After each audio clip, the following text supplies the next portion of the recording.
Welcome, folks. You are listening to Race Matters. I am Eddie Carson, and this is WJOP 96.3 FM, Joppa Radio, Newburyport. I'm glad y'all have tuned in to the show Race Matters. So it's interesting. Since this summer, I've been thinking about some episodes that explore different racial dynamics when we talk about culture and society, especially matters of race matters here in the 21st century. And of course, obviously, we'll address aspects of the 20th century here too. When we think about cities and segregation, this summer, I was in my hometown of Montgomery, Alabama, when we all followed this incident dealing with the Riverwalk in Montgomery. And with the Riverwalk, one of the things we know, of course, is the fact that a boat, charter boat, an employee was trying to park his boat when another boat, primarily filled with white occupants, refused to move. And this led to an unfortunate debacle. We saw someone grab a chair, kind of become somewhat of a symbol. Everyone's seen that.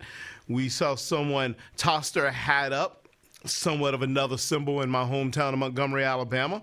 And we also saw a 16-year-old jump into the river and swim towards the conflict from the boat that had yet to dock at that particular point. It is interesting because here we are, as I told some friends, some colleagues, some students, we engaged in this conversation about Montgomery making the news in an unpopular way. Folks really looking at Montgomery and thinking, wow, that's Montgomery. That's the racial binary, the conflict, the elements that still define this particular city during this time. Well, in thinking about that a little bit, I was talking to some colleagues recently when I traveled to a conference in St. Louis, Missouri. It was called the People of Color Conference. And what was interesting about that conference is we were in St. Louis, and St. Louis is among one of the more segregated cities in the United States. Really thinking about how St. Louis is formatted in many ways. We all know, of course, some of the history of St. Louis, especially dealing with race riots and a couple other elements that are there too. In talking about St. Louis, I was sitting with some folks and they asked me, well, Eddie, where are you from? And I told them that I'm from Montgomery, Alabama. They said, oh, okay, let's talk about Montgomery. And they asked my thoughts about Montgomery today, past and present. And of course, it's important for me to point out that as we talk about segregated Montgomery today, I must also note that I no longer live in Montgomery, Alabama. What qualifies me to talk about my hometown, where my family still resides, where I follow the local news, I follow Alabama high school sports, where I follow Alabama politics and the dynamics that's happening, where I follow what's happening particularly in black and brown communities back home too. And that's something that I continue to do. But in thinking about Montgomery, it's also important for us to realize that what I'm going to talk about in terms of thinking about Montgomery as a segregated city here in the 21st century, there are a lot of cities that are wholly segregated here in the 21st century. I'm going to bring it a little closer to us, to home here in Massachusetts, and make sure folks know that Boston, Massachusetts, is a highly ranked segregated city in the United States. You know, the interesting thing about that is that Boston being segregated does not surprise me so much. But here in the 21st century, particularly in terms of thinking about the interracial dynamics of the Deep South, especially in a city like Montgomery, I am still a bit surprised to learn of the dynamics of segregation that is taking place back home. You know, we think about black people, and we think about living down south, especially when I made my sojourn up to Massachusetts. I remember sitting in my African American Studies class and students asking me the question, Eddie, You talk about your hometown all the time. You talk about missing Montgomery, needing to go home even more so than you do now. Why would you want to go to somewhere that has such a racialized history as Montgomery? And I remind folks that home is home. You never leave home. Home will always be there. My folks, my relatives, I have a population of people who are there. The school that I went to high school is still there. I have friends who are there. And there's a bit of nostalgic when I go home, when I see places that I used to venture to, roads that I traveled down, experiences in terms of developing friendships and, being a young person living in the 20th century was important to me. Those memories are important.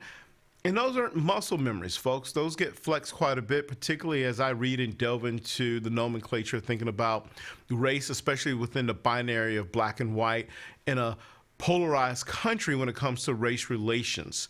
Oftentimes, folks will push back on that comment and they'll say, well, come on, Brother Carson. I mean, that's a bit radical. That's a bit much to say that the United States is polarized. We live in this binary racial construct is a bit much. But the reality is, it's true. And while I'm going to talk about Montgomery, we could talk about a number of other cities, which we will later in other matters and other episodes when we talk about race matters. It's important as I think about black people, African American people, that we are not all of the same framing. We are not monolithic in our makeup and our identity. Black population in the United States is diverse. I believe we constitute roughly around 13.7%, according to the last census of the American population. I may be off just by a tiny little bit, but I'm pretty close. Please feel free to check my facts on that. The black population in the United States, it's diverse. It's diverse in the sense that we have folks who have varied histories and varied tales in terms of what does it mean to be black. I remember the author, the intellectual, the black author, the black intellectual Thoreau stated once that there are 40 million ways to be black, and that's true. And I have one framing within that 40 million ways of identifying myself that may vary. Henceforth, one of the problems with stereotypes, as we know, is that we tend to want to group people together, put them in the same category when we are diverse. We're diverse in terms of our geographical makeup, where we live, where we come from. We're diverse in terms of our upbringing. We are diverse in terms of things such as our class status. All of those things make black people a very diverse group of people. Hence, one of the reasons why oftentimes many of us capitalize black in our construction of sentences. We have varied histories in this country. Many of us are descendants of enslaved people. That we do know. While others are recently arrived folks, recently arrived immigrants from different parts. Maybe it's from Haiti, the Dominican Republic, aspects of Africa. There are folks who are black who settled in Canada who've migrated back to the United States over a period of time too. So the black population has a lot of nuance, both ethnically and racially, when we think about how identities reflect things such as intermarriages. There are folks who are considered black because of the unfortunate one-drop rule that has dawned on this country for a long period of time, who are biracial. One member of their makeup is white. The other makeup, of course, is that constructed off of blackness too. And of course, I mean, it gets even more nuanced when we get into the international aspects when we think about this too. So because of these things, as a result, I'll say, there are key distinctions in thinking about demographic and economic characteristics. I think back to the historian James Cobb. And for me, who does a lot of reading, a lot of research, a lot of work in thinking about 20th century black folks and the black experience within the 20th century, one of the things that this historian stated is that when you go down south, you visit aspects that are uniquely different from the Midwest, from the West Coast, from up here in the East Coast. James Cobb would say that when you go down to the Deep South, you get into areas like the Delta by Memphis. That's another city we need to talk about, and it's one of my favorite cities. It's where I tend to congregate every summer, it seems like. He said that places like the Delta are the most southern place on earth. And for the record, just geographically, Montgomery's not in the Delta, but it does resemble some of the traits and characteristics that we find there. For most people, when they think about these places in the Deep South being the most southern, they think of it as a region that brings up pictures of slavery, lynching, poverty, de jure laws, promoting segregation in the late 19th and on into the 20th century. And that's really where we're going to really jump into this and thinking about Montgomery. When we think about segregation, we think about segregation coming to an end. We think about Montgomery as being a wholly unified, a united city in different ways and in different capacities. But yet, when it comes to Montgomery, Montgomery is one of the most segregated cities in the United States. And there are a lot of segregated cities in this country. That's when we really get into some of the dynamics of systemic and structural racism and racial dynamics that kind of sets this parallel to this conversation that we're going to have here today. And I'll get into some more specifics as we move forward here on Race Matters. When you think about Montgomery, roughly 70% of black residents live in predominantly black neighborhoods. That is Montgomery. That is how wholly segregated it is. In Montgomery, to give you a little bit more information, its population is roughly around 55 to 56% black. So you take that 55, 56% black population in Montgomery, when we think about segregation, and you think about 70% of that demographic live in predominantly black communities. That says a couple things. One, either black people were not comfortable living in interracial or more racially diverse communities, or there's a little bit more systemic aspects and a little bit more systemic history that has plagued this city in ways that reflects a lot of cities here in the United States, including the city of Boston. About, 27.3% of residents in black Montgomery neighborhoods live in poverty, compared to 11.2% of residents who live in primarily white communities. We think about these things here and we listen to those numbers, we come to the conclusion that race issues in Montgomery, like race matters, race issues in other places in this country, can be divided into 4 categories. And here are the 4 categories we got to think about when we think about Montgomery, but we also have to think about when we think about the rest of the country too. Poverty. Poverty is a reality and it's a real issue. And it's something that's not going to get brushed away or swept under the rug. And poverty, of course, is defined by the U.S. government, differs from those who are just barely getting by, right? And so that number starts to creep up and it grows a little bit more. Crime. Crime is an issue. And it's quick for people to want to point out, well, if you have cities with large numbers of black people, of course crime is going to be high. But that's not true. And yet, with that said, we have to caution ourselves from making such generalizations, such statements, and denigrating a population of people, assuming that they live in crime-ridden communities, and this is justified by some of their behaviors. That's problematic, and that's where we have to really engage and check ourselves too, particularly in terms of our own implicit biases that drive this. Policing is a problem.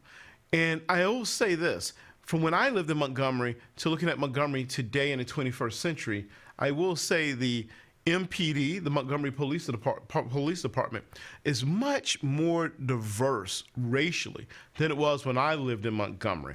And the last thing, right, and this is a word that people throw out all the time, and I think this is a word we have to be cautious of because when we think about areas, the first thing that comes to our mind, especially areas that are populated by a group of people who, in a sense of imagined communities, define their sense of belonging in an aspect. They use the word community, and community can be interesting. So poverty, crime, policing, and community. Those are driving forces. And so when we think about Montgomery, I think back to when I was living there, particularly when I went to Capitol Heights, which is interesting because it was, a predominantly, black school. There were white students there, but yet in the mornings before we entered into the building, all the white people would get off the bus and they would all be on one side of the stairs before we entered into Capitol Heights. And then on the other side of the stairs were black people. I would do anything, and I probably should look online and see if I can find this image, to have taken a snapshot, taken a picture of what this looked like in terms of this racial binary, this own sense of self-segregation, de facto segregation that marred Montgomery when I was growing up. We had a black homecoming queen and homecoming king, and there was a white homecoming queen and homecoming king. I don't remember if there was a black valedictorian and a white valedictorian, and same thing with salutatorians during that time. That I don't recall. Clearly, I was not the valedictorian or salutatorian. I mean, if I was, trust me, I'd tell you, but I was not. Living in a segregated city, Montgomery also has some of the most independent schools and parochial schools of any place of its size. And those schools can be highly segregated. And Montgomery has a long history of what we would call segregational academies. After the Brown v. Board of Education court case in 1954, and then after All Deliberate Speed in 1955, a lot of people, a lot of white folks rushed, particularly the churches, and they created their own independent schools where they could put their white kids into those schools. It's something that really kind of set the stage. In Montgomery, Alabama, when I was growing up, we had a program that was called Minority to Majority. And part of that was through court-ordered desegregation programs in a city that stated if you were zoned or districted, I should say, to attend a predominantly, let's just say you were zoned to attend a school, and that school was predominantly black. And one of the things you wanted to do is you wanted to transfer and go to another school. You could only transfer to a school in which you would not be in the majority. So a black person would have to go to a predominantly white school, and a white person would have to transfer and go to a predominantly black school. In the city, they created probably one of the most prestigious programs around for the academic elites. It was called the LAMP program, Linear Academic Motivational Program. And in this program, it was designed for students who were high-achieving students. And these high-achieving students could enter into this program in a way in which it would bring out desegregation. It would rule out elements of race. LAMP was a highly prominent program, still is, in the city of Montgomery, but all of that was really centered around notions of race. In Montgomery, you have the term, like you do throughout the rest of the country, and many of you know this, is white flight. And white flight is a term used to describe the movement of white people to new suburban areas. We know historically in the United States that federal policies enacted during the 1930s ensured that black neighborhoods in Montgomery and other cities suffered rapid economic decline after whites fled the region. Those things started to just decline. Today, one of the things we're seeing, of course, is developers are moving into these neighborhoods and they're forcing black families out, tearing down old Section 8 housing projects, for example, and gentrifying them for economic development. Those are the things that are happening. It's happening in Montgomery. Happens in Boston. It happens in any area, any major city in the country. You are all familiar, possibly, with what's known as the FHA, the Federal Housing Administration. And that was created in the late 30s. I want to say in 1937, with the purpose of giving low-interest loans to families. And this idea, of course, right, and we learned through history that soldiers, for example, would come back from World War II, and they could apply for some of these loans. But yet, what the history books don't tell you is that most people of color, particularly African-American folks, were discriminated against, were locked out of those loans in order to buy housing, to buy into what we would call the American dream. These practices favored white applicants that ensured loans went to borrowers in white communities. In addition, right, restricted covenant areas that white homeowners wanted, in a sense that it prevented black people from being able to navigate into these communities. According to some folks, race was considered a factor in neighborhood decline, which can be avoided through segregation. White flight was on display again in my hometown of Montgomery, Alabama, when a district judge in the state approved that it was then called the nearest school plan, which segregated black and white school districts, right? So you still have this happening. A judge approving this. We all followed the issues where Kay Ivey, the governor of Alabama, defied the Supreme Court. In this decision, right, a very conservative Supreme Court stated that the state of Alabama had to redraw some of its congressional district lines because they were disenfranchising black folks in the process. So when we think about this nearest school plan and the modern day realities of segregation throughout this country, but particularly in Montgomery, Alabama, one of the things we found, of course, is that white homeowners, they sold their houses in a state of panic, often underselling, right?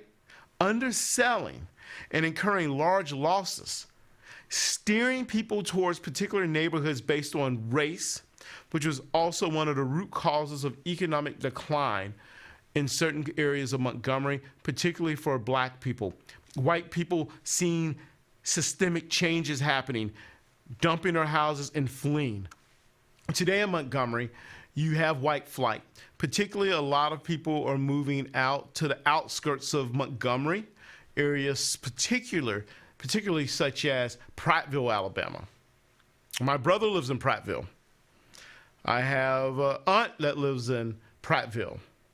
Prattville has become the place in many ways where even affluent or middle-class black people who can afford to move out of the city, mainly because of the decline of education in the city, they can really repurpose and move forward in those directions as well. These policies, of course, are responsible for a lot of things, such as increasing the poverty rate among black people and creating economic disadvantages that really stagnated the growth of black people here in the 21st century. So we can see, connecting the 20th century to the 21st century, a lot of elements, even in a city like Montgomery that is predominantly black, still deals with issues of segregation. Still does. You know, if we were to date back in our history a little bit more, we'd go back to President Eisenhower, who started the Interstate Highway Project in 1956. Coupled with the aforementioned housing discrimination, African Americans face a dire situation that displaced more than 1,000 families.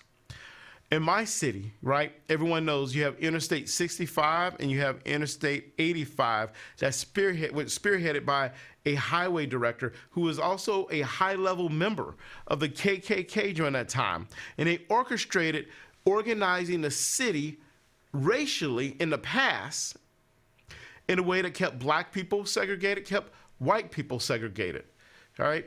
Bull Connor of Birmingham, Alabama would definitely approve of that message and feel pretty good about what was taking place there too. All of this, of course, created an increase in demand for housing, which gave developers a chance at marginalizing black people even more so. There are a number of ways these issues in Montgomery can be addressed. And I do believe that if we think optimistically. One of those ways, really, if a city like Montgomery, and I'm going to raise my hand, and my folks who are back home who are listening to this saying, well, brother, you don't live here. But what voice do you have? Well, I have a voice that I have family that's there. I went to high school that's there. I love Montgomery, and I want to see Montgomery do better. I think one way that Montgomery and other cities can really offset some of these systemic matters are things such as creating more representative juries when it comes to legal issues, considering drug abuse as a health issue instead of criminalization. Those are things that are problematic, and we've shifted that way. We go back from the crack epidemic of the 80s and the 90s, and we get to the opioid epidemic, right, that's really overwhelmed white, rural, and suburban areas. We've seen what that has done today versus what we saw during the Reagan administration where drugs became criminalized. Better yet, we could take it even before Reagan, and we could take it all the way back to Richard Nixon if we were to go that far. And what did it do to this racialized America and this segregated element that is inflicting past content on present normative realities? That, folks, becomes the issue that's there too. You know, as we think about the city of Montgomery today, and we think about it being segregated, I think back to the fact that, right, just to be transparent, I went to Capitol Heights, but when I got to high school, I went to a predominantly white independent school. I am the benefactor of a great education. I had great teachers. Many of them love me. But yet there are realities to that education that really is overwhelming in so many ways, particularly when I think about the past conditions of being one of a few. I'm happy to say that my high school to this day has become much more diverse, especially as we've seen black families ascertain a higher level of middle class status, and they've moved their school kids into better schools, mainly because of what they deem as the failure of public school education. But in defense of public school education, the challenges, of course, particularly in Montgomery, Alabama, has to deal with issues of property taxes and how property taxes and monies are reallocated into certain districts within the city. A history of segregation and the neighborhoods being plagued by elements of crime or disrepair or no economic advantage that can really prosper and show prosperity within the growth that needs to transpire when we think about these things. Montgomery offers a lot of rich history. I'm going to say that. I miss Montgomery. Montgomery is home to me. There are times when I reflect and I think about Montgomery because I'm a nostalgic person. I've said that a number of times here on this show. I think about ways in which, if I were to go back home, how might I, Eddie Carson, be a radical crusader to transform the city of Montgomery? Would folks in Montgomery elect me to be mayor? Well, I'll tell you this. They have an awesome mayor today. Mayor Stephen Reed, that brother, was elected in the year 2019. And really, when you look at the way votes were allocated and everything too, it was, again, he was elected and carried forward, particularly because it's a predominantly black city. In 2019, right, I want to say he is the first black mayor elected in a city in its 256-year history by 2019, and I am happy to say that he was recently reelected into that office. So you have that. You have this sense of hope that's going to happen. You have things such as the EGI Center, for example, where you have the Legacy Museum that's there. And when you think about the EGI and what's taking place there, these are things in which they are trying to put a pattern of hope in which they can educate folks on the problems of past discrimination and slavery, but also the problems of modern day discrimination, racism, all of those elements that dawn on the city of Montgomery. Montgomery's not the only one. If you ever get a chance, take a trip to Montgomery. go by the Legacy Museum. Go see what people would call the lynching memorial that's there, right? Something that defined the Black Holocaust in this country, and really get a sense of the rich tradition, but also the problems that inflict the Deep South. They're recently undergoing name changes within the city. The 3 major public schools were named Lanier High School, right? Robert E. Lee High School, Jefferson Davis High School. And they're undergoing this, and a lot of this radical transformation started to transpire, particularly after the situation with George Floyd in 2020. And we saw a lot of that sweeping elements take place there too. So there is hope. There's hope for Montgomery. I'm excited. I love Montgomery. Montgomery is segregated. Montgomery, as Toni Morrison once stated, as Brother Martin Luther King once stated, can also be one of the most segregated places at 11 a.m. on a Sunday morning when people go to church with their Bibles to worship in the ways that they worship. That is when it really dawns on you how segregated the city is. And it becomes quite interesting.